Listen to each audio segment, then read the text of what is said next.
Okay, got rid of all that plaster and sand, took about 5 minutes.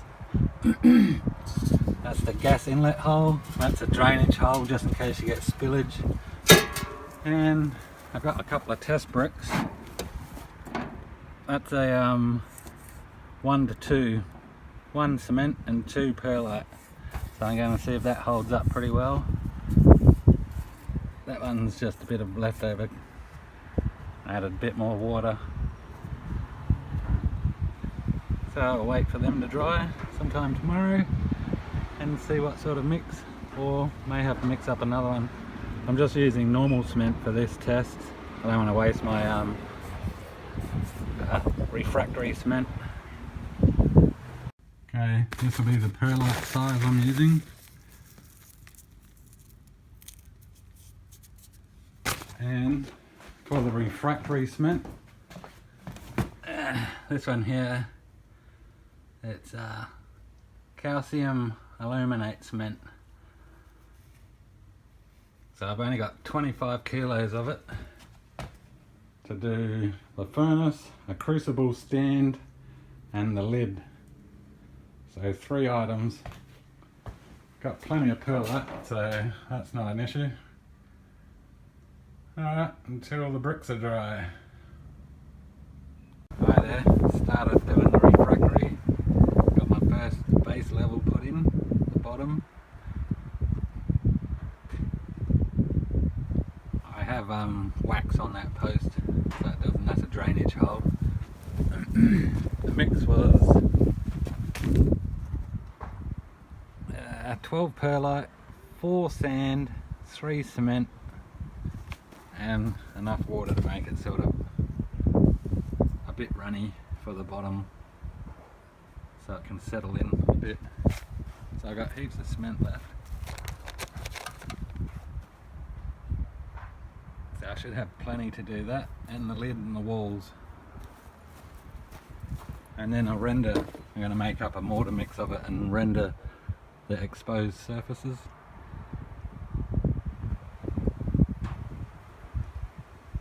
Alright, I'll be back. Hi there, it's the day after the pour of the refractory. I set up a little cone piece from when I did it the first time with the plaster, and you just stick your material on there and just cup your hand like that and just slide it down, and it goes down quite well, or it goes all inside your bucket. So I got that done. Crucible stand and the lid, and I still have a half a bag of cement left. And this is about half the weight of the plaster one.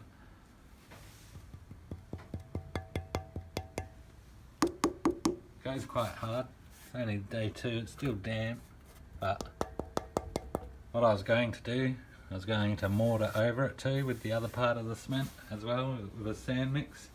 I ended up putting sand in the mix as well because the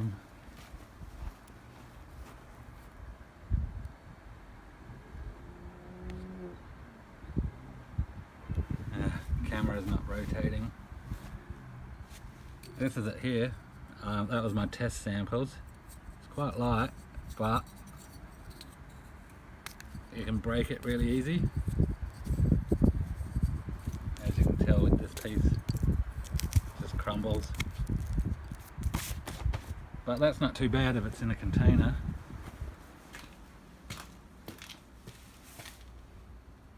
The camera won't rotate, so it's half rotated and now it's half not.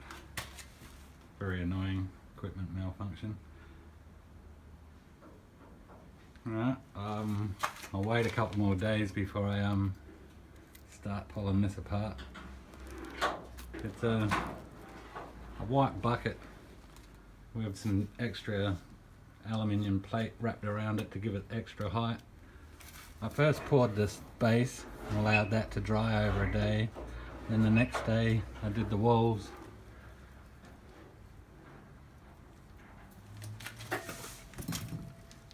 The pipe should come out. I waxed everything. Hopefully it packed up underneath that pipe well. won't matter, I can mortar it up anyway. Alright, so the refitting of the furnace is done nearly. Okay, so today I pulled out the formwork. That was this. Consisted of a plastic bucket. It needs a split down the side so you can get it out, and I need to extend it a bit with these little pieces of aluminium. So overall I'm quite happy with this. It's not too bad. I probably don't even have to line it with a mortar mix. I'll save my cement, I think. I've got a half a bag. The lid turned out really good, and it's much lighter. I can lift it with one hand now. And the crucible stand, I put it in a flower pot. That seems to be a bit better. So even the pipe, the inlet for the blowtorch, that turned out really well. I was quite surprised. The perlite actually sits in there quite well. See where I've exposed it?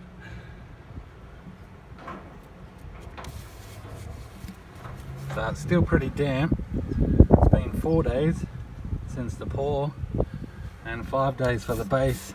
I got a bit of overlap here, came out of the bucket bottom, but not to worry.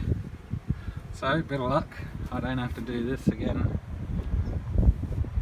Alright, there's the re-sleeving of the beer keg furnace. Alright, thanks for watching. Something I forgot to mention, the top end of the bucket you need to put in a bit of wood cut to the right diameter to support it, or the bucket pushes in. So if you're going to attempt this, make sure you've got a lid for your bucket or chaos. Alright, thank you.